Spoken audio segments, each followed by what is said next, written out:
तो चलिए बच्चों अपन स्टार्ट करते हैं new chapter system of particles and rotational motion. Right. अब पता नहीं क्या होता है बच्चों, इस चैप्टर को सारे बच्चे बड़ा हार्ड बट टफेस्ट चैप्टर मानते हैं, लेकिन यदि आप सीक्वेंस में पढ़ें और यदि एक एक कॉन्सेप्ट को क्लियर कर तो आपको ज़्यादा दिक्कत नहीं जाएगी। तो सबसे पहले मैं आपको इस चैप्टर में समझाता हूँ पार्टिकल्स, क्योंकि पार्टिकल समझेंगे, सिस्टम समझेंगे तो फिर आगे धीरे धीरे चीज़ें अपन क्लियर होता जाएगा। तो पार्टिकल आप किसको कहेंगे? आप लोग, जब मैं आपसे जनरल आप लोगों को पार्टिकल समझता तो है, पर आपसे क्वेश्चन करूं व्हाट इज पार्टिकल, तो आप डिफाइन नहीं कर पाते।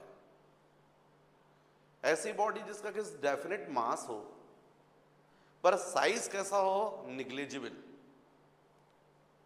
जिसके अपन साइज को निग्लेक्ट कर सकते हैं, तो उसको अपन बोलते हैं particle. What is particle? The body whose size is definite but mass is definite but size is negligible is called particle। अब मैं पूछता हूं आपसे what is system? तो सिस्टम बच्चों टू पार्टिकल्स और group of particles is called system. System किस चीज से बनता है? जैसे ये चौक देखोगे तो जब मैं लिखता हूं यहां पर तो ये काफी छोटे छोटे डस्ट पार्टिकल्स बनते हैं इसके, वो सब पार्टिकल्स हो गए, लेकिन उनका जो ग्रुप बना जिससे चौक बना उसको अपन बोलते हैं system. Group of particle is called system. तो आपको समझना चाहिए पार्टिकल मैंने आपको बताया जिसमें क्या होता है, डेफिनेट मास लेकिन निग्लिजिबल साइज जो होता है वो कैसा होता है, निग्लिजिबल, उसको अपन बोलते हैं पार्टिकल। और सिस्टम किसको अपन बोल रहे हैं, तो अपन बोलते हैं group of particle is called system. अब नेक्स्ट बात आती है इंटरनल फोर्सेस। तो जब ये सिस्टम होता है तो इस सिस्टम में जो पार्टिकल्स हैं ये एक दूसरे को इंटरेक्ट करते हैं, एक दूसरे के ऊपर इंटरनल फोर्स लगाते हैं, उसी फोर्स को हम लोग बोलते हैं internal forces. First body second के ऊपर फोर्स लगाएगी, सेकंड बॉडी फर्स्ट के ऊपर फोर्स, ये फोर्स अंदर लगते रहते हैं, उनको अपन बोलते हैं इंटरनल फोर्सेस। तो यदि मैं आपको थोड़ा सा बुक की लैंग्वेज में समझाऊं तो पार्टिकल के लिए आप लोग बोल सकते हैं a particle is defined as an object whose mass is finite but whose size and internal structure can be neglected. System के लिए बोलता हूं यदि मैं, तो a system is a collection of large number of particles which mutually interact with each other is called system। फिर यदि मैं बोलता हूँ internal forces, the forces exerted by the particles of a system on one another are called as internal forces। फिर next बच्चों center of mass, next definition आती है center of mass। ये छोटी छोटी चीज समझने से आपको चैप्टर जो है वो धीरे से समझ में आने लग जाएगा। अब ये सेंटर ऑफ मास क्या होता है? तो जैसे फॉर एग्जांपल यदि मान लीजिए इस तरीके का कोई स्टोन है और यदि मैं पूछ रहा हूँ बताइए इसका सेंटर ऑफ मास कहाँ है, तो मेरे ख्याल से आप लोगों को थोड़ा एक अंदाज रहता है और आप लोग बोलेंगे यहाँ कहीं सेंटर ऑफ मास होगा। यदि मान लीजिए मैं आपको कुछ ऐसी कुछ शेप बना देता हूँ ये और बोलूँगा कहाँ इसका सेंटर ऑफ मास है, तो आप बोलोगे यहाँ पर है।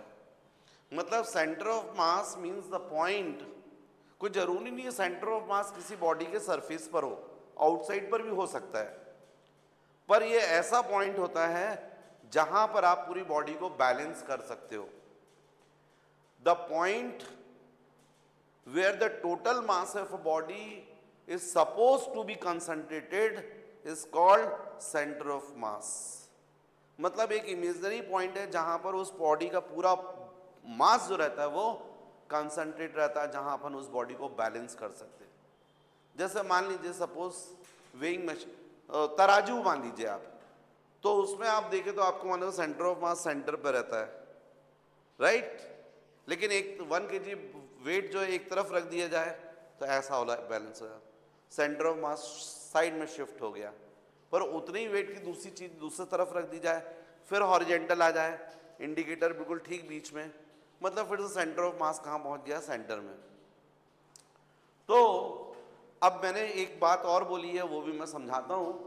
कोई जरूरी नहीं है सेंटर ऑफ मास बॉडी के सरफेस पर ही हो, आउटसाइड पर भी हो सकता है, भी मैं समझाता हूँ।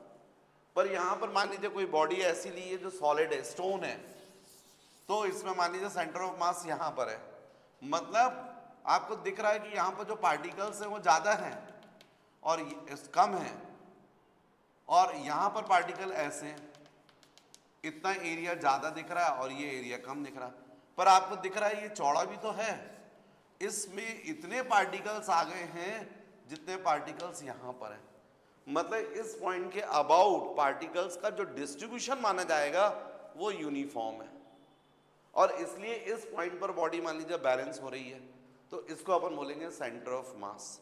Centre of mass means the point where the total mass of a body is concentrated is called center of mass। जैसे मान लीजिए फॉर एग्जांपल मैं डिस्क की बात कर रहा हूँ, डिस्क मतलब समझ रहे हैं आप, प्लेट मतलब समझ रहे हैं जिसमें आप पोहा खाते हैं वो, तो अब उसमें सेंटर ऑफ मास यहाँ पर होता है। अब यदि मैंने बोला यहाँ पर प्लेट, तो सॉलिड हो गई ये पूरी, अब मैंने बोला सेंटर ऑफ मास यहाँ पर है, तो आप बोलेंगे सरफेस पर ही तो है सर, बिल्कुल सही है, इसमें वाकई में प्लेट का सेंटर ऑफ मास सरफेस पर आया। लेकिन यदि मैं बोल दूं रिंग का केस ले लूं मैं, रिंग आप समझ रहे हैं बीच में हॉलो रहेगा, साइकिल का रिंग देखते हैं स्पोक्स लगे रहते हैं, अब इसमें मैं पूछूं सेंटर ऑफ मास कहाँ होगा, तो आप लोगों को सबको क्लियर है यहाँ पर होगा। अब ये तो पॉइंट रिंग के सरफेस से बाहर चला गया, पर वाकई में इस पॉइंट के अबाउट, इसलिए तो देखो जो साइकिल का जो रिंग होता है उसमें स्पोक्स लगाए जाते हैं ताकि वो कनेक्ट रहे और इसी के अबाउट जो है ये व्हील रोटेट करे, तो इसमें सेंटर ऑफ मास कहाँ पर आ गया, इस रिंग के सरफेस के बाहर चला गया। तो सेंटर ऑफ मास ऐसा पॉइंट होता है जिसके अबाउट जो बॉडी है उसके जो पार्टिकल्स हैं उनका डिस्ट्रीब्यूशन कैसा रहता है, यूनिफॉर्म रहता है, right. Center of mass, it is the point where the total mass of a body is supposed to be concentrated, is called center of mass। अब नेक्स्ट बच्चों जब ये चैप्टर अपन पढ़ते हैं तो सेंटर ऑफ मास की हमको पोजीशन निकालनी होती है तो सेंटर ऑफ मास की पोजीशन फाइंड करते हैं अपन, कभी भी पढ़ाई करते हैं ना, तो आप लोग जैसे ये रोटेशनल मोशन क्लास 11 के चैप्टर में, पर आप लोगों को मालूम है क्लास 11 में आप डायरेक्ट तो आए नहीं, पहले आप लोगों ने नर्सरी LKG UKG सब पढ़ते हैं, स्टडी ऐसे ही है, ब्रेन हमारा कॉम्पैक्ट है, बहुत फंसा हुआ है, उसको खोलने का तरीका यही है, ग्रेजुअली स्टडी, धीरे धीरे, आप एकदम छलांग नहीं मार सकते। इसीलिए अपन जो सेंटर ऑफ मास यदि डिटेल में पढ़ना चाहते हैं तो उसके लिए पहले अपन को छोटी छोटी चीज़ें समझते समझते फिर अपन आएंगे। तो जैसे अपन ने सबसे पहले क्या समझा, पार्टिकल समझा, फिर क्या समझा अपन ने, सिस्टम समझा, सिस्टम के बाद फिर मैंने आपको इंटरनल फोर्सेस समझाए, इंटरनल फोर्सेस के बाद मैंने आपको सेंटर ऑफ मास समझाया। अब मुझे बताना है आपको centre of mass of two particle system. पूरी बॉडी का तो अपन बाद में देखेंगे, मान लीजिए दो पार्टिकल हैं, केवल उनका सेंटर ऑफ मास आपको पता करना है, तो अब उसके लिए जो डेरिवेशन होता है वो अपन को देखना है।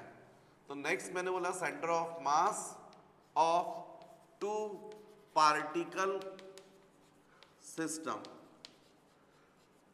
सिस्टम तो मैंने समझाया है ना, टू पार्टिकल और group of particle is called system. अभी आगे जस्ट अपन देखने वाले centre of mass of n particle system, पर पहले एक तो पढ़े, छोटा तो पढ़े। तो मान लीजिए ये हो गई आपकी axis, x axis, y axis, यहाँ पर कोई एक पार्टिकल है, यहाँ पर एक पार्टिकल है, ये जो पार्टिकल है इसका मास m1, यहाँ पर जो पार्टिकल है वो m2 है ना। और मान लीजिए ये दोनों पार्टिकल जो हैं इससे सिस्टम फॉर्म हुआ। अब इस सिस्टम का सेंटर ऑफ मास कहाँ पर है, तो आप बोलोगे सर ये तो एकदम सिंपल है, इसका सेंटर ऑफ मास यहाँ कहीं होना चाहिए, कोई जरूरी नहीं बीचों बीच होगा, वो डिपेंड करेगा। यदि ये पार्टिकल छोटा सा है और ये पार्टिकल बड़ा है, इसका मास ज़्यादा है, तो सेंटर ऑफ मास की पोजीशन यहाँ होगी। यदि इसका उल्टा, यदि ये छोटा होता है ये बड़ा होता है, तो सेंटर ऑफ मास यहाँ ना होकर यहाँ होता है। दोनों इक्वल होते तो जरूर सेंटर ऑफ मास कहाँ होता है, एग्जैक्टली मिड पॉइंट पर अभी मास डिफरेंट है, तो इसलिए मैंने आपको बोला कि मान लीजिए इसका मास m1, इसका m2, और ये जो है वो है सेंटर ऑफ मास की पोजीशन, जहां इसका टोटल मास है सपोज m। अब यदि मैंने बोला m1 जो है उसकी पोजीशन वेक्टर समझते ना आप, r1 वेक्टर किससे बताते हैं, अपन ओरिजिन के रिस्पेक्ट में बताते हैं, तो इसकी मान लीजिए ओरिजिन के रिस्पेक्ट में पोजीशन वेक्टर r1, और ये m2 का पोजीशन वेक्टर सपोज r2 बार, और सेंटर ऑफ मास जो है मान लीजिए उसकी पोजीशन फॉर एग्जांपल कितनी, r बार। तो हमको सेंटर ऑफ मास पता करना मतलब सही मायने में क्या पता करना, r बार। ये दोनों पार्टिकल्स जो हैं वो पता है, मतलब इनके मासेस पता है m1 m2, इनकी पोजीशन पता है r1 r2, उसके बेसिस पर हमको पता करना है इसका सेंटर ऑफ मास की पोजीशन मतलब r बार। मतलब r बार की जो भी वैल्यू आएगी वो m1 m2 r1 r2 के फॉर्म में आएगी, क्योंकि ये पता है आपको। अब मान लीजिए यहां से आप इस पर फोर्स लगा रहे हैं F1, ये F2, और यहां से आप फोर्स लगा रहे हैं F1, इनको एक्सटर्नल फोर्स बोलते हैं। और ये M2 जो है, M2 M1 पर फोर्स लगा रहा है, मान लीजिए F21 या F12 बोल लो, F12 force on first by second.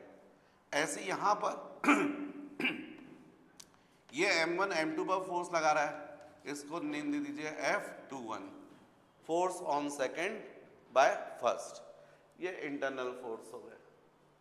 अब यदि मैं यहां पर आपसे बात करूं कि फर्स्ट जो बॉडी है, ये फर्स्ट बॉडी, इस पर F1 बार कितना फोर्स लग रहा है, तो आप बोलेंगे F1 प्लस F21, है ना। F21 की जगह बल्कि F12 बोलो, force on first by second. ये एक्सटर्नल फोर्स हो गया और ये इंटरनल फोर्स हो गया। किसने लगाया था, ये सेकेंड बॉडी ने, फर्स्ट। F12 का मतलब force on first body by second. यदि ये फर्स्ट बॉडी पर नेट फोर्स, सेकेंड बॉडी पर नेट फोर्स F2, तो आप क्या बोलोगे, F2 डैश कर लो इसको, तो आप बोलोगे F2 plus F21। What is F1 dash net force on first body, first particle? This is what net force on first particle is equal to F1 plus F12. What is F1? External force on first body.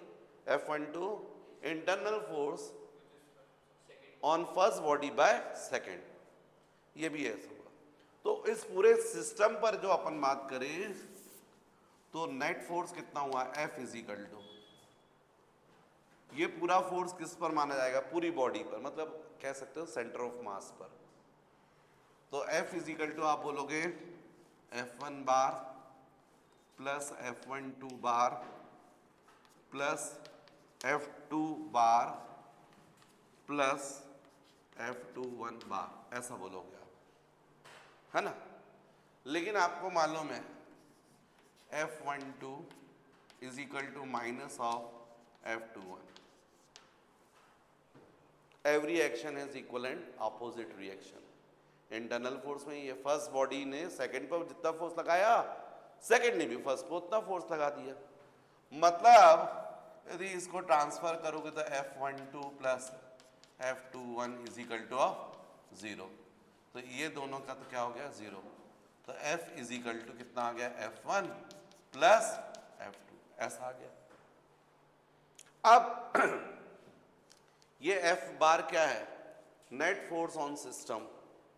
पूरे system का मास कितना है, तो पूरे system का मास है m1 plus m2। पूरे system का acceleration suppose a bar, F1 क्या बोलोगे, what is F1, force on first body, तो क्या बोलोगे m1 इंटू ऑफ a1 बार, और F2 क्या बोलोगे m2 into a2 bar. What is a1? Acceleration of first. भाई फोर्स क्या होता है? Mass into acceleration. तो यहां पर a1 क्या हुआ? Acceleration of first particle. a2 क्या हुआ? Acceleration of second particle. यदि मैं क्रॉस मल्टीप्लाई कर दूं तो a bar is equal to जाएगा m1 into a1 bar plus m2 into a2 bar upon m1 plus m2। What is a bar? Acceleration of centre of mass या acceleration of system. तो आपको ये formula मिला acceleration से related. अब यदि acceleration आपको पता है क्या होता है, dv बाई dt। किसका एक्सेलरेशन? पूरे सिस्टम का, तो dv bar by dt। What is v bar? Velocity of system. और यही चीज यहां पर बोलूंगा तो 1 अपॉन m1 प्लस m2 तो क्या होता है? कांस्टेंट। यहां पर अपन क्या लिख सकते हैं? m1 a1 की जगह क्या लिख सकते हो? dv1 upon dt plus m2 into a2 की जगह क्या जाएगा? dv2 upon dt upon m1 plus m2, right. या फिर इसी को आप देखो तो ddt of v bar is equal to, यहां पर ये कांस्टेंट मास, तो मास थोड़ी बदलेगा फर्स्ट पार्टिकल का, है ना। और ये ddt ऑफ v1 लिखा है m2। तो आप लोग ने जब डिफरेंशिएशन करा था तो आप लोग को मालूम था ddx of constant into function is equal to constant into ddx of function. तो जब ऐसा होता है तो इसका मतलब इसकी जगह भी अपन ऐसा लिख सकते हैं, कांस्टेंट को अंदर कर सकते हैं। तो यहां पर आपको दिख रहा है m1 बाहर है, हम इस m1 को अंदर ले जा सकते हैं। तो ये क्या हो जाएगा फिर? ये हो जाएगा ddt of m1 into of v1 बार। क्यों भाई? ऐसे ही आप देखो यहां पर हो जाएगा plus ddt of m2 into v2 bar upon m1 plus m2।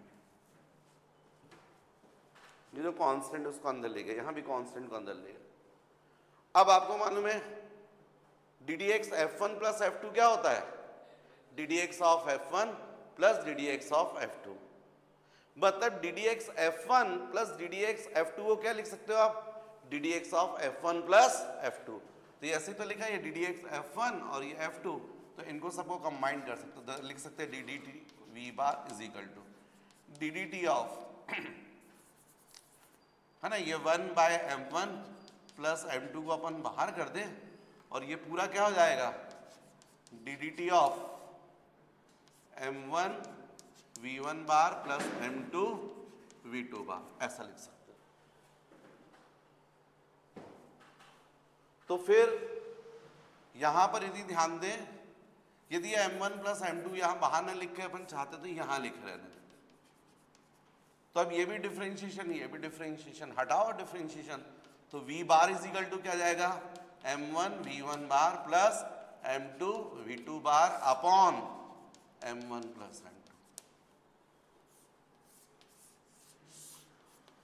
तो जैसे एक्सेलरेशन दिख रहा था आपको, acceleration of centre of mass is equal to mass of first particle into acceleration of first particle plus mass of second particle into acceleration of second particle upon m1 plus m2। Exactly same वैसे ही आपको formula मिल गया, velocity of centre of mass is equal to mass of first particle into velocity of first particle plus m2 mass of second particle into velocity of second particle upon m1 plus m2। अब आपको मालूम है velocity is equal to क्या होता है? Displacement upon time. तो यहां पर v बार की जगह अपन लिख सकते हैं dr bar upon dt is equal to, यहां लिख सकते हैं m1 इंटू v1 की जगह जाएगा ddt of r1 bar plus यहां पर जाएगा m2 into ddt of r2 bar upon m1 plus m2। बिल्कुल वैसे ही जैसे अभी अपन ने स्टेप्स किए, फाइनली आ जाएगा r bar is equal to m1 r1 bar plus m2 r2 bar upon m1 plus m2।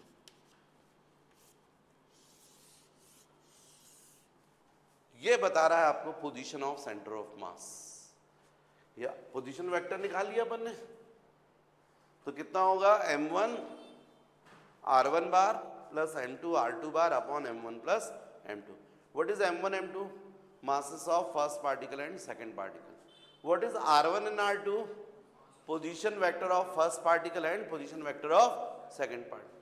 तो आप इन फॉर्मूलों से इससे एक्सेलरेशन निकाल सकते हैं सेंटर ऑफ मास से, इसकी वेलोसिटी निकाल सकते हो इससे पोजीशन, राइट? जल्दी से कॉपी कर लीजिए। तो बच्चों यहाँ पे अपन ने देखा centre of mass of two particle system. अब अपन पढ़ना चाहते हैं centre of mass of n particle system. N particle system का मतलब पूरी कोई बॉडी हुई और उस पर दो की जगह पर एन पार्टिकल्स हैं। ये मान लीजिए ऐसी कोई बॉडी है और इस पर एन पार्टिकल्स, और यहाँ का ये सेंटर ऑफ मास है और इसका RCM पोजीशन वेक्टर, और बाकी इस पर ये पार्टिकल है ही m1 m2 है ना, इसका पोजीशन r1 बार, इसका पोजीशन वेक्टर r2 बार, यहाँ पर मान लीजिए थर्ड पार्टिकल, ये फोर्थ पार्टिकल, सबकी अपनी अपनी पोजीशन होगी। तो जैसा अपन ने ये किया है बिल्कुल वैसा ही अब करेंगे, पर अब उनको ड्राइव करने की जरूरत नहीं है अलग से। अब सीधे जैसे हम लोग सेंटर ऑफ मास ये लिखा है, यहां ध्यान दो, तो पोजीशन ये थी, देखो R, लड़के ये पोजीशन वेक्टर है किसका? सेंटर ऑफ मास का, और ये उसकी क्या है? सेंटर ऑफ मास की वेलोसिटी, और ये क्या है? सेंटर ऑफ मास का एक्सेलरेशन। तो पोजीशन वेक्टर जैसे आपने लिखा ना R बार, इसको अपन कैसा लिख सकते हैं? ये लिखा है m1 r1 bar plus m2 r2 बार, तो इसमें n पार्टिकल है तो क्या जाएगा m3 into r3 plus m4 into r4 plus m5 r5 and so on upon m1 plus m2 plus m3 and so on.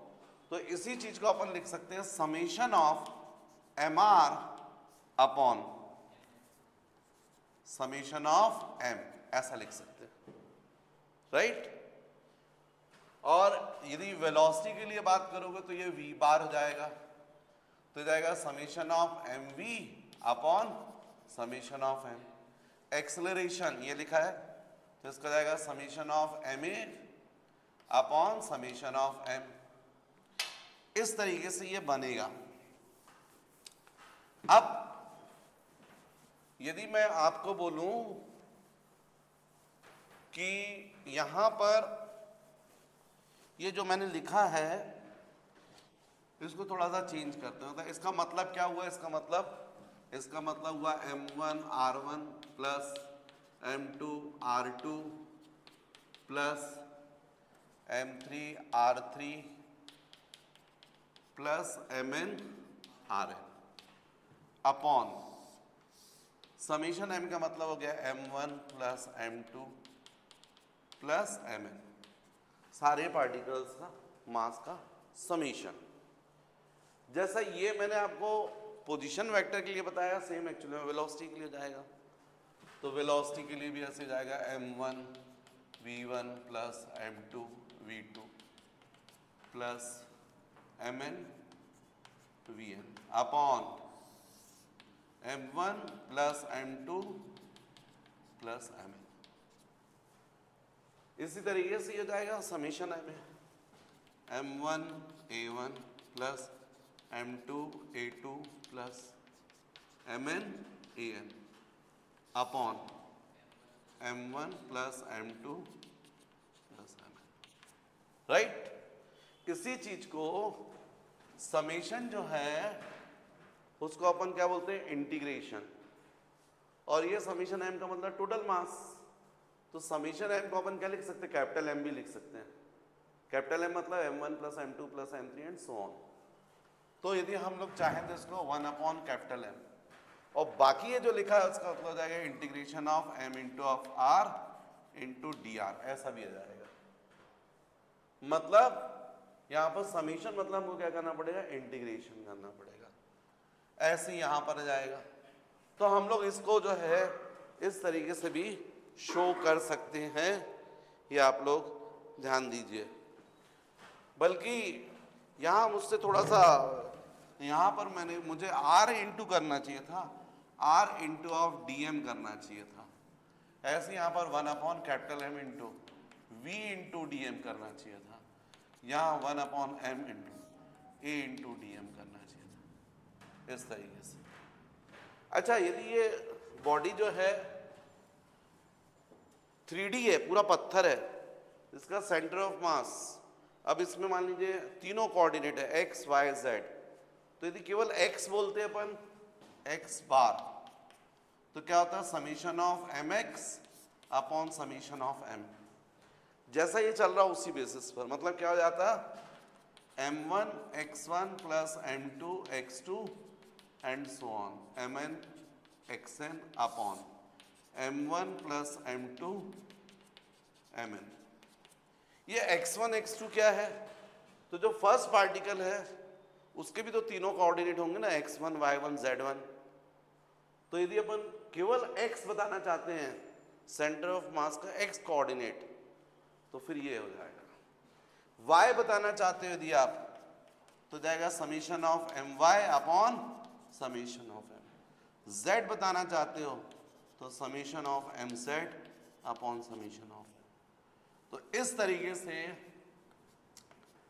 किसी भी सिस्टम, बॉडी, उसके centre of मास जो है उसके पोजीशन आप फाइंड कर सकते हो, वेलोसिटी फाइंड कर सकते हो, एक्सेलरेशन फाइंड कर सकते हो, अकेला सिंगल कोऑर्डिनेट पता कर सकते हो, x कोऑर्डिनेट, y कोऑर्डिनेट और z कोऑर्डिनेट। राइट, जल्दी से कॉपी कर लीजिएगा। तो बच्चों ये जो सेंटर ऑफ मास अपन ने पढ़ा है अभी, पोजीशन वगैरह, वेलोसिटी, एक्सेलरेशन, इसको अपन थोड़ा कुछ क्वेश्चन से समझने, अभी अपन समझ लें तो ज़्यादा अच्छा है। तो जैसे एक आध क्वेश्चन अपन करते, एक दो क्वेश्चन जरा आपको आइडिया होगा। मान लीजिए मैं जो क्वेश्चन है वो डिक्टेट कर रहा हूँ, आप जरा सुन लीजिएगा, मैं फिर यहाँ बोर्ड पर भी आपको आसानी से समझा दूंगा। अभी केवल क्वेश्चन को ध्यान से सुनिए। क्वेश्चन है, in a molecule of carbon monoxide the distance between the carbon and oxygen atoms is 1.2 into 10 to the power minus 10 meter. What will be the distance of carbon atom from the center of mass of molecule? The mass of oxygen atom is 1.3 times the mass of carbon atom. ये question है, मतलब हमको carbon monoxide बोला गया है, oxygen atom है, carbon atom है, और मास ऑफ ऑक्सीजन एटम कितना गिवन है, 1.3 times of mass of carbon atom. Oxygen atom और कार्बन एटम दोनों के बीच का डिस्टेंस हमको 1.2 into 10 to the power minus 10 metre दिया है, और हमसे क्वेश्चन में पूछा गया कि बताइए जो कार्बन एटम है उसका सेंटर ऑफ मास से कितना डिस्टेंस है। तो जब ऐसे क्वेश्चन हो ना बच्चों, तो सबसे पहले आप सेंटर ऑफ मास की पोजीशन फाइंड करो। तो क्या करो, जैसे अपना एक्सिस होती है वैसे वाई एक्सिस हो गई है, और ये क्या ले लिया अपन ने, एक्स एक्सिस। और ऑक्सीजन एटम को मान लीजिए अपन ने कहाँ रख दिया, ओरिजिन पर। तो इसका मतलब ऑक्सीजन की ओरिजिन से डिस्टेंस r1 कितना हो गया, 0, वहीं रखा है। और कार्बन के लिए मान लीजिए कितना है, पूरा r2, तो r2 की वैल्यू क्वेश्चन में गिवन है। अब सेंटर ऑफ मास हमको नहीं पता, तो सपोज ये है सेंटर ऑफ मास, ये सेंटर ऑफ मास, और इस सेंटर ऑफ मास का ओरिजिन से डिस्टेंस सपोज कितना है, r बार। हमको क्वेश्चन में पूछा गया है कि सेंटर ऑफ मास और कार्बन के बीच का डिस्टेंस। अरे तो भैया पहले अपन सेंटर ऑफ मास तो पता कर लें। तो अपन को मतलब r बार, तो हमारा r बार का फॉर्मूला क्या है, m1 r1 plus m2 r2 upon m1 plus m2। ये हमारा फॉर्मूला है। What is are bar? Distance of centre of mass from origin. तो अब आर बार की वैल्यू निकालो। तो m1 हमको मालूम है कितना है, m1 ही है। r1 कितना है, 0। भाई वहीं पर है ना, ओरिजिन पर ही है, ओरिजिन से डिस्टेंस 0 है। Plus m2 mass of carbon atom, r2 centre of mass का ओरिजिन से डिस्टेंस ये दिखा है 1.2 into 10⁻⁻10 metre, divided by m1 mass of oxygen atom, ये हमको क्वेश्चन में गिवन है 1.3 times of m2 plus m2 mass of carbon atom. अब अपन ने इसको सॉल्व किया तो यहां पर आर बार की वैल्यू हमको मिल रही है, आर बार की वैल्यू मिल रही है, ये तो 0 हो गया। कितना हुआ, m2 into 1.2 into 10⁻⁻10 metre divided by, ये बच्चों देखो 1.3 प्लस m2 जो जाएगा 2.3 m2, m2 कैंसिल। तो आर बार की वैल्यू मिल गई आपको 1.2 अपॉन 2.3 इंटू 10⁻⁻10 मीटर। यदि ये पॉइंट हटा दें तो 12/23, मतलब अप्रॉक्सीमेटली, वैसे इनको 2.4 दे देते तो बहुत अच्छा रहता, सीधे डिवाइड हो जाता, सीधे 1/2 आ जाता, 1/2 का मतलब 0.5 हो जाता। मतलब आर बार की वैल्यू डायरेक्ट अपन को कितनी मिल जाती, 0.5 इंटू 10⁻⁻10 मीटर हो जाती, इतना हो जाता। अब ये आर बार हो गया और हमको सेंटर ऑफ मास और कार्बन एटम इनके बीच का डिस्टेंस फाइंड करना है। तो आपको दिख रहा है ये डिस्टेंस कितना है, डेल एक्स। क्या बोलोगे, del x is equal to, del x is equal to, भाई ये पूरा डिस्टेंस पता है आपको, इसमें से आर बार को सब्ट्रैक्ट कर दो। क्या बोलोगे, 1.2 इंटू 10⁻⁻10 माइनस आर बार, तो del x is equal to 1.2 into 10⁻⁻10 minus r bar approximately कितना है, 0.5 इंटू 10⁻⁻10। तो डेल एक्स कितना आ गया आपका, 10⁻⁻10 कॉमन निकल गया, 1.2 माइनस 0.5, इसका मतलब del x is equal to, ये कितना दिख रहा बच्चों, 1.2 0.7, तो 0.7 इंटू 10⁻⁻10 मीटर। अप्रॉक्स आंसर ये करेक्ट है, राइट। पर इस क्वेश्चन को करवाने से आपको थोड़ा समझ में आया कि अच्छा ये ऑक्सीजन था, ये कार्बन था, इसको हमने डायरेक्ट कहाँ रख दिया, ओरिजिन पर। तो R1 की वैल्यू कितनी हुई, 0। कार्बन का सीधे जो डिस्टेंस होगा उसको अपन ओरिजिन से डिस्टेंस R2 बोल देंगे। फिर अपन ने फॉर्मूले की यूज की, आर बार की वैल्यू निकाली, आर बार मतलब सेंटर ऑफ मास की पोजीशन पता चल गई, कहाँ से, ओरिजिन से। ओरिजिन से मतलब ऑक्सीजन से कितने डिस्टेंस पर, ऑक्सीजन एटम से, वो पता चल गया। यदि हमको ऑक्सीजन एटम से पूछा होता सेंटर ऑफ मास के लिए तो हमको कुछ भी नहीं करना पड़ता, फिर तो हमारा यही आंसर होता जो हमने निकाला है, आर बार की वैल्यू, ये आंसर होता। लेकिन उनने क्या बोल दिया, नहीं हमको तो किससे डिस्टेंस चाहिए, कार्बन एटम का डिस्टेंस चाहिए, कहाँ से, सेंटर ऑफ मास से। तो पहले अपन ने आर बार फाइंड कर लिया, फिर टोटल डिस्टेंस में से आर बार को सब्ट्रैक्ट कर दिया, तो ये आ गया डेल एक्स। क्लियर। तो जल्दी से क्वेश्चन को कॉपी करो आप लोग।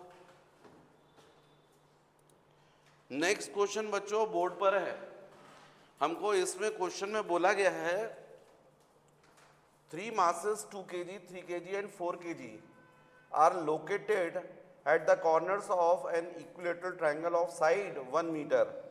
Find out the position of center of mass. मतलब 3 मास है डिफरेंट 2 kg, 3 kg, 4 kg, उनको इस इक्विलेटरल ट्रायंगल पर रखा हुआ है और इक्विलेटरल ट्रायंगल की साइड दी है 1 मीटर। हमको फाइंड करना है सेंटर ऑफ मास की लोकेशन, पोजीशन। तो जैसा भी हमने प्रीवियस क्वेश्चन किया था वैसे ही कर लो, इसमें से किसी भी एक मास को कहाँ ले लो, ओरिजिन पर। तो अब यदि मैं 2 kg को ओरिजिन पर रखता हूँ तो कुछ लोग के दिमाग में आएगा सर 3 kg को ओरिजिन क्यों नहीं ले लिया आपने, 4 kg को ओरिजिन क्यों नहीं ले लिया? अरे भैया कोई एक तो लोगे ना, किसी एक को ले लो। तो मान लीजिए ये जो है वो कहाँ रखा हुआ है, ओरिजिन पर।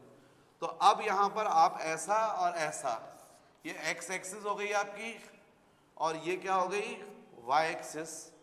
तो ये यहाँ बोर्ड पर देखो भैया, बाद में नोट कर लेना, नहीं तो फिर वो गधे टाइप पूछोगे हमसे। ओ ये 2 kg जो मास है उसको मैंने कहाँ रख लिया, ओरिजिन पर। कोई भी एक मास को अज्यूम करोगे ना, कर लो इसको ओरिजिन पर। अब इक्विलेटरल ट्रायंगल बोला है तो साइड दिए 1 मीटर, सेंटर ऑफ मास की पोजीशन फाइंड करना। देख के हमको समझ में आ रहा है यहाँ कहीं होगा सेंटर ऑफ मास, नहीं पता, चलो छोड़ो यहाँ पर भी। पर ये मास m1 यहाँ पर है, तो इसके लिए r1 कितना होगा, x1 कितना होगा, x1 0, y1 कितना होगा 0, है ना। यहां पर ये मास सेकंड मास है, इस मास के लिए x कोऑर्डिनेट x2 कितना होगा 1 मीटर, 1 मीटर इक्विलेटरल ट्रायंगल पूरा 1 मीटर, तो कितना रहेगा यहाँ पर 1 मीटर। y2 कितना रहेगा 0, है ना। अब इसके लिए सोचो तो आपको क्लियर दिख रहा है, ये यहां ऐसा करोगे, परपेंडिकुलर ड्रॉ करोगे, ये 1 मीटर है और ये 0.5 हुआ, इक्विलेटरल ट्रायंगल बोला इसलिए। तो ये 1 मीटर हुआ, ये 0.5 हुआ, तो ये कितना होगा √1 स्क्वायर माइनस 0.5 स्क्वायर। तो यदि मैं इसके लिए x बोलूंगा आपसे x3, तो क्या बोलोगे x3 0.5, कितना बोलोगे 0.5। और y3 पूछूंगा तो ये हाइट रहेगी, तो y3 की वैल्यू कितनी बोलोगे आप, हाँ √0.75। इस तरीके से हमने तीनों मासेस की x कोऑर्डिनेट भी पता कर लिया और y। अब जो सेंटर ऑफ मास होगा उसके लिए x बार कितना होगा, तो हमको फॉर्मूला पता, summation of mx upon summation of m। इसका मतलब क्या बोलोगे, m1 x1 m2 x2 plus m3 x3 upon m1 plus m2 plus m3। यही फॉर्मूला है ना, इसमें वैल्यू रख दो x बार। ये x बार जो आ रहा है वो क्या आ रहा है, इस सेंटर ऑफ मास के लिए x बार, x कोऑर्डिनेट। तो ये कितना जाएगा बोलो, इज इक्वल टू m1 की वैल्यू बोलो 2, x1 की वैल्यू बोलो 0, m2 की वैल्यू बोलो 3, x2 की वैल्यू बोलो 1, फिर m3 बोलो 4 और उसका x कोऑर्डिनेट बोलो 0.5 अपॉन 2 प्लस 3 प्लस 4। इसको सॉल्व कर लोगे तो x कोऑर्डिनेट निकल आएगा, है ना। x bar is equal to, ये 0 हो गया, ये 3 आ जाएगा, प्लस 4 इंटू 0.5 कितना हो गया 2 अपॉन, ये कितना दिख रहा है 3 प्लस 2 5 प्लस 9, मतलब कितना आ गया 7/9। ठीक है। ऐसे y कोऑर्डिनेट भी निकाल लो, y बार, तो y बार भी ऐसे बोलोगे summation of my upon summation of m, मतलब m1 y1। हाँ ठीक है, कुछ मिस्टेक हो गई होगी, ये 3 प्लस 2 5 हो गया। अरे ठीक है, भावनाएं समझो यार, कैलकुलेशन तो चलता है, मेन कॉन्सेप्ट समझो, ये तो होता रहता है। यहां पर देखो summation my upon summation of m, बोलो जरा ये कितना हुआ, m1 2, y बोलो y1 0 plus 3 into y 0 plus 4 into √0.75 upon denominator में कितना 9 आ जाएगा ना, 2 प्लस 3 प्लस 4। तो कुल मिलाकर y बार की वैल्यू निकल आई, कितनी आई 4 इंटू √0.75 अपॉन 9। अब इसको सॉल्व कर लेना, तो क्या पता चल गया तुमको, x बार एंड y बार। तो आपको सेंटर ऑफ मास कहाँ पर है उसकी पोजीशन मिल गई, x कोऑर्डिनेट और y कोऑर्डिनेट। ऐसे क्वेश्चन को सॉल्व करना पड़ेगा। तो जो अपन ने फॉर्मूले किए हैं उसको कैसे अप्लाई करते हैं वो मैंने सिखाया, है ना। अभी फिलहाल नोट कर लो उसको। बच्चों, जितने बच्चे वीडियो से पढ़ रहे हैं, देखो आप लोग पढ़ रहे हो, ये तो मुझे पता चल रहा है, मुझे सारा यूट्यूब जो है डाटा बताता है कि कौन कितने क्या हुए। लेकिन क्या है बच्चों, जब तक यदि आप पढ़ रहे हो और चैनल को प्रॉपर नहीं करोगे तो मुझे प्रीमियम की क्वालिटी नहीं मिलेगी यूट्यूब की। और यूट्यूब की यदि प्रीमियम क्वालिटी एक बार मिल जाएगी तो तुम लोग को जो है उसका बहुत बेनिफिट मिलेगा। जितने ज़्यादा मेरे सब्सक्राइबर्स होंगे उतने ज़्यादा मेरे व्यूज़ बढ़ेंगे। तो आप लोग जो अपने फ्रेंड्स को ज़रा शेयर करो ये, तो वो भी फ़ायदा उठाएंगे, वो भी पढ़ लेंगे, ठीक है। क्योंकि क्या है, मैं आगे आप लोग भी पढ़ रहे, हो सकता है मैं आप लोग को जो दूर पढ़ रहे हैं बच्चे उनको ये एडवांटेज डायरेक्ट मिल जाएगा, क्योंकि मैं नेक्स्ट ईयर हो सकता है क्लास 12th में लाइव क्लासेस लूँगा। तो जो मैं क्लास में पढ़ा रहा हूँ वो आपको डायरेक्ट दिखेगा। आप मेरे पास नहीं आ सकते लेकिन घर में पढ़ लोगे मुझसे। तो यदि आप चाहते हो लाइव क्लासेस का बेनिफिट मुझसे उठाना, तो मुझे भी ये प्रीमियम फैसिलिटी जब मिलेगी तभी कर पाऊँगा मैं।